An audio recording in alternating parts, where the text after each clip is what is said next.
इस काबिलियत पर मैं आपको एक कहानी सुनाना चाहता हूँ। इंसान हमेशा निगेटिव पे ज्यादा फोकस करता है। गरीब परिवार से था, ठीक, ऑफलाइन की फीस ट्यूशन पढ़ा के देता था, अपने घर का खर्च भी हो उसमें भी पार्टिसिपेट करता था। पहली बार में सिलेक्शन नहीं हुआ। आज तक मैंने इसकी जबान में कभी ये नहीं सुना हम नहीं कर पाएंगे। जब मैं विशाल को देखता हूँ तो मुझे मोटिवेशन मिलता है। हम इन छोटी प्रॉब्लम से अपने दिमाग पे स्ट्रेस ले रहे हैं। इस बच्चे का सोचो, पूरा परिवार चलाता है, दुनिया में सारे काम इंसान करता है और इंसान की प्रजाति में तुम और हम दोनों पाए जाते हैं कि ये सब करते कैसे हो।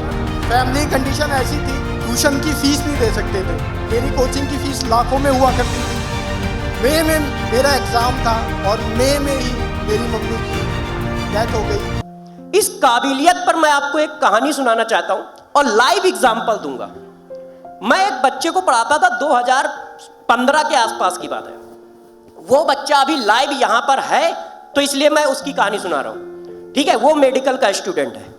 इसी तरह बस दिखाता हूं बस 2 मिनट। तो देखो यार बच्चों, मैंने देखा है उसकी परिस्थितियां पहले एक लाइन में डिफाइन कर देता हूं।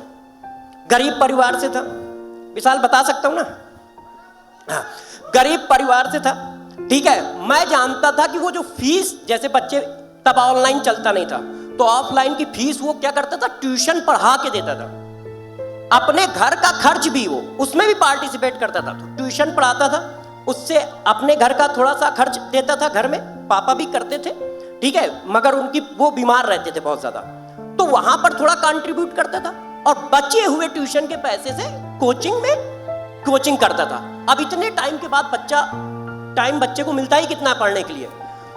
पहली बार में सिलेक्शन नहीं हुआ, 400 450 नंबर आए थे शायद, जो मुझे याद है। मगर आपको मैं अब जो बात बताने जा रहा हूं वो अपने दिमाग में बैठा लो। आज तक मैंने इसकी जबान में कभी ये नहीं सुना कि सर हम नहीं कर पाएंगे, सर हम तो घर से भी परेशान हैं।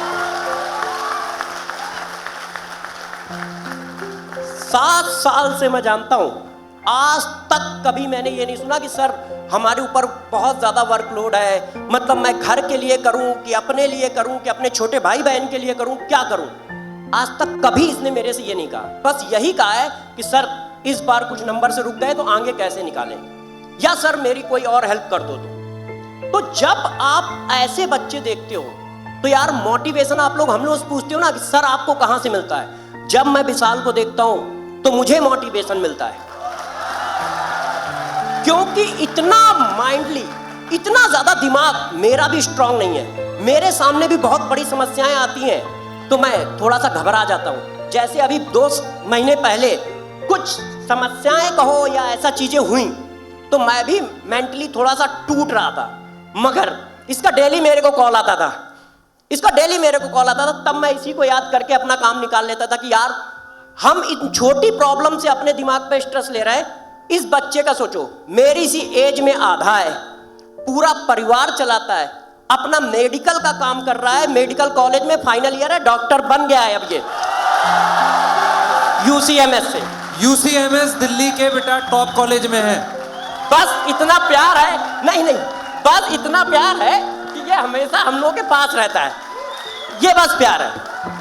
और आपको मैं बता रहा हूं, इससे ज्यादा मोटिवेशन मुझे कोई चीज नहीं देती है, कोई चीज नहीं देती है। तो बस मैं इतना ही कहना चाह रहा हूं कि यदि आप कभी डिप्रेशन में आओ, आपके दिमाग में लगे कि आप नहीं कर पाओगे, तो एक बात ध्यान रखना, दुनिया में सारे काम इंसान करता है और इंसान की प्रजाति में तुम और हम दोनों पाए जाते हैं। तो इसका मतलब ये सारे काम तुम भी कर पाओगे। मेन काम होता है सेल्फ बिलीफ का, कि तुम्हारे अंदर अपने लिए सेल्फ बिलीफ कितना है। और यदि सेल्फ बिलीफ ऐसा है तो यार तुम्हें सिलेक्शन लेने से कोई नहीं रोक सकता, चाहे वो जेई हो चाहे वो नीट। कुछ 2 बातें बच्चों को बताओ, अपना गाइडेंस दो कि ये सब करते कैसे हो तुम। मेरा नाम विशाल शर्मा है, मैं अभी फाइनल ईयर MBBS UCMS में हूँ दिल्ली में। तो मैंने अपनी प्रिपरेशन स्टार्ट की थी 12th के बाद। मुझे पता नहीं था कि MBBS में सिलेक्शन लेने के लिए नीट का एग्जाम देना होता है। तो वो मैंने 2015 में मुझे पता चला कि अच्छा नीट का एग्ज़ाम देना होता है। फिर मैंने 12th के बाद ड्रॉप लिया, पर फैमिली कंडीशन ऐसी थी कि ट्यूशन की फीस नहीं दे सकते थे, बहुत हाई फाई कोचिंग होती थी। तो 1 साल खुद तैयारी की, फिर सिलेक्शन नहीं हुआ। फिर सेकेंड ईयर मैंने एक कोचिंग इंस्टीट्यूट ज्वाइन करा, वहाँ पे मैंने केवल टेस्ट सीरीज ज्वाइन की, तो केवल टेस्ट सीरीज के पैसे मैं दे पाया, फिर सिलेक्शन नहीं हुआ। 2 साल में समझ आया कि नहीं, प्रॉपर कोचिंग की ज़रूरत है। और उन 2 सालों में मैं ट्यूशन पढ़ा रहा था, तो मैं इतना कमा लेता था कि मैं हर महीने ट्यूशन की फ़ीस अपने दे सकूं। मेरी कोचिंग की फ़ीस लाखों में हुआ करती थी।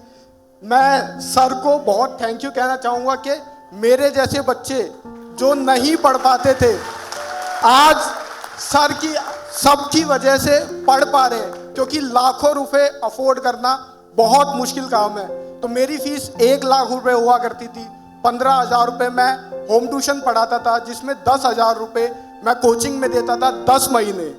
तो 1 लाख रुपये मैंने 1 साल दिए, उस साल भी मेरा सिलेक्शन नहीं हुआ। फिर मेरा 4th ईयर में दोबारा मैंने एक कोचिंग इंस्टीट्यूट वही सेम ज्वाइन करा, सेम परिस्थितियाँ रही।